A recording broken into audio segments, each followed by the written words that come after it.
Selamun aleyküm kardeşler. Kardeşlerimiz sual ediler ki Hazreti Hanım Fatıma Zehra Salamullahi Aleyha'nın şehadet meselesinde o kapıda mismarın olması ve o mismarın Hazreti Hanım Fatıma Zehra Salamullahi Aleyha'nın kaburgasına batması meselesi tarihte ne derecede itibarlıdır?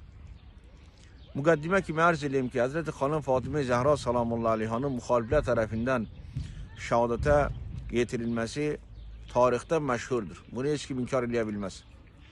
Ve tarihçiler gösterirler ki Ebu Bekir halife seçilenden sonra kimler ki ona itiraz elediler, muhalif çıktılar. Onlar Hazreti Hanım Fatıma Zehra Salamullahi Aleyha'nın evinde cem olmuştular. Bundan haberten Ebu Bekir bir ordu gönderdi ki onları mecburi şekilde zorla getirsinler. Ebu Bekir'e onlar biyet eləsinler. Ve bu hücumları mesela Tabari tarihinden bunu getirip, Tabari'den qabaq Bilazuri Ansab-ül Əşraf'da getirip, El-Musannaf'da İbn Ebi Şeybə getirip, bunu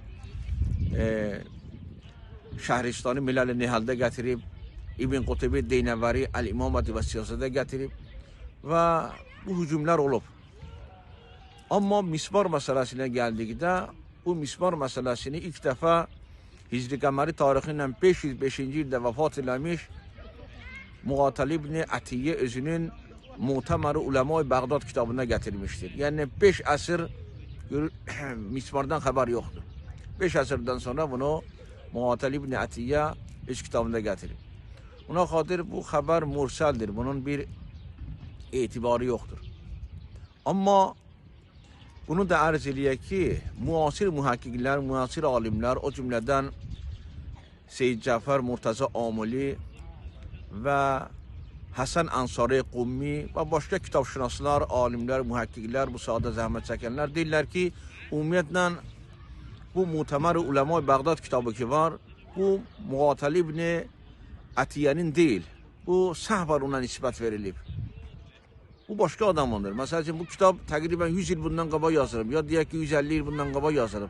Bunun lafzları, ibarati bunu gösterir. Amma Muğatal İbni Atiye 505'te vefat edilib, Səlcuqilərin dövründə yaşayıb. Və ona xatir bu mismar meselesinin hiçbir itibarı yoktur. Allah bizleri Əhl-i Beytdən ayrı salmasın.